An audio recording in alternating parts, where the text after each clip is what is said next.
তো এই ধরনের অ্যাওয়ার্ড বিক্রি করে আসলে এই অনুষ্ঠানগুলো আসলে শুধু শুধু অনুষ্ঠান করার পরও বদনামটাই নিয়ে চলতে হয়। আয়োজনটা তো আমি করি না, আর অ্যাওয়ার্ড অনুষ্ঠানগুলো আমার না। ভালো 10 জন পেলে 4-5 জন মানে অযোগ্য ব্যক্তিরা পাবে, এটা খুবই স্বাভাবিক। প্রোগ্রামগুলো আরেকটু নীতিমালার মধ্যে আসুক, সবাই আরেকটু সুষ্ঠুভাবে, আরেকটু সাংগঠনিকভাবে বা আরেকটু সবাই মিলে জিনিসটাকে প্রপার ওয়েতে করুক। প্রয়োজনে অনুষ্ঠান কম হোক, আয়োজন কম হোক, কিন্তু ভালো কিছু হোক এবং প্রপার জায়গায় প্রপার অরিজিনাল গুণী, মানে আমাকে বা আমাদেরকেই দিতে হবে এমন কোনো কথা নেই। যারা প্রপার গুণী, যারা আসলে আমাদের ইন্ডাস্ট্রিকে, আমাদের দেশকে, আমাদের সোসাইটিকে বা আমাদের কালচারকে যারা সমৃদ্ধ করেছে, তারা যেই সেক্টরের হোক না কেন, তাদেরকে সম্মাননা দেওয়া হোক, অ্যাওয়ার্ড দেওয়া হোক, তাদের গুণের কদর করা হোক। আমি এটাই প্রত্যাশা করি। আমি না পেলেও আমার খুব একটা কষ্ট থাকবে না। যদি এই ধরনের কালচার স্টার্ট হয়ে থাকে যে টাকা দিয়েও অনেকে যে অ্যাওয়ার্ডের যে বিষয়গুলো, আসলে এটা হওয়া উচিত না। হ্যাঁ, যারা আয়োজন করে তারা আগে যেভাবে অ্যাওয়ার্ড করতো, তখনও কিন্তু স্পন্সার তারা অ্যারেঞ্জ করেই করতো। তো আমি মনে করি যে এখনো সেটাই তাদের করা উচিত।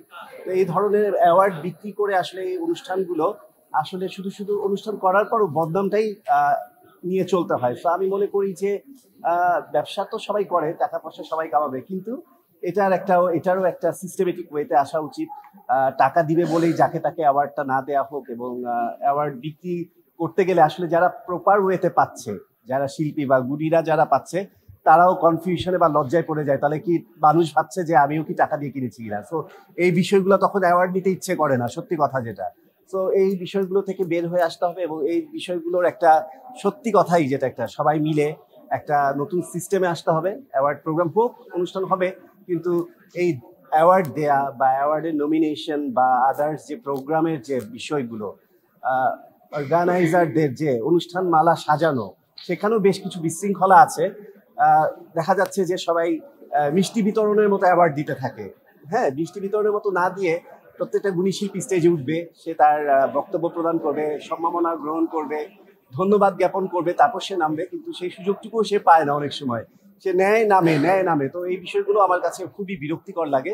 তো প্রত্যেকটা জিনিসেরই আরো অনেক সুন্দরভাবে করা যেতে পারে। আয়োজনটা তো আমি করি না, আর অ্যাওয়ার্ড অনুষ্ঠানগুলো আমার না। অ্যাওয়ার্ডগুলোতে হয়তো বা আমি কমন ফেস, কিন্তু অ্যাওয়ার্ডগুলো আমি আয়োজন করি না, এবং অ্যাওয়ার্ডগুলো আমার দায়িত্বে পড়ে না, কিংবা কাদেরকে দিচ্ছে জানিও না। তো কারা একটা দুটো মিউজিক ভিডিও বা একটা দুটো মডেলিং করে মডেল বলছে বা নোংরা কালচারটাকে প্রেজেন্ট করছে, আমার মনে হয় এই ব্যাপারগুলো অর্গানাইজারদের খুব শক্ত হাতে এখন দেখার সময় হয়ে এসেছে। নয়তো খুব দ্রুত মানে আমাদেরকে এই অনুষ্ঠানগুলো দেখবে যে আমরা বন্ধ হয়ে গেছে, অনুষ্ঠানগুলো কেউ করতে পারছে না। অনেক ক্ষেত্রে পাচ্ছে, অনেক ক্ষেত্রে পাচ্ছে না। এটা আসলে যারা আয়োজক বা যারা অর্গানাইজার বা যারা যে জায়গা থেকেই যে অ্যাওয়ার্ডগুলো আয়োজন করছে, সিলেকশনটা তারা করে, তাদেরকে আসলে কনসার্ন করা উচিত বা ইনফর্ম করা উচিত যে আসলে কোন কোন নামগুলো বা কোন কোন তালিকাগুলো হতে পারে। তখন তারা হয়তো বা সেটা বিবেচনার খাতিরে রাখবে। ভালো 10 জন পেলে 4-5 জন মানে অযোগ্য ব্যক্তিরা পাবে, এটা খুবই স্বাভাবিক বিষয়। এগুলোকে মেনে নিয়েই চলতে হবে। গুণীজন সম্বর্ধনাতে আমি গুণীজনদেরকে দেখেছি, বাকি অ্যাওয়ার্ডগুলোতে আমি কিছুটা তারতম্য দেখেছি, সেটা আলাদা, যার ব্যক্তিগত। আমি একেবারেই ঘোর বিরোধিতা করি, কারণ এইভাবে করে আমি 17টা বছর ইন্ডাস্ট্রিতে, আমি কখনোই এভাবে করে নিজেও কখনো এটাকে সাপোর্ট করিনি, প্রমোট করিনি, কিংবা আমার কোনো কাজ যেগুলো আমি কোরিওগ্রাফি করতাম বা ডিজাইন করতাম, আমার পোশাকে কখনোই মডেলগুলোকে কখনোই ওইভাবে করে উপস্থাপন করিনি।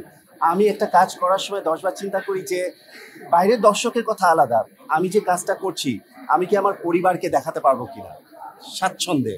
তো সেটা আমি যখন দেখি যে না, এই কাজটা দেখাতে গিয়ে আমি বাবা মা বা কিংবা আমার পরিবারের কোনো বড়দের মুরব্বীদের কাছে আমি ছোট হব না, কিংবা লজ্জা লাগবে না যে কাজটা আমার, সেভাবে করেই আমি কাজটা করতে চেয়েছি সবসময়। কিন্তু এখনকার সময় হয়তো বা সবার একটু ভাইরাল টেন্ডেন্সি, তাই হয়তো বা এই জিনিসগুলোকে বেছে নিয়েছে। তাদের বলবো আসলে, তাদেরকে যারা অনুষ্ঠানে মানে অংশগ্রহণ করাচ্ছে বা তারা ওদেরকে নমিনেশন দিচ্ছে, আমি কাউকে ছোট করে কথা বলবো না, আমার মনে হয় তাদেরকে একটু ইনফর্ম করে দেওয়া উচিত যে একটা অনুষ্ঠানের ভারসাম্য রক্ষা করার জন্য তাকে কিভাবে প্রেজেন্ট হতে হবে। আর এটা যার ব্যক্তিগত একটা অভিরুচি। তো আমি কিন্তু জানি যে আমাকে কিভাবে প্রেজেন্ট করবো।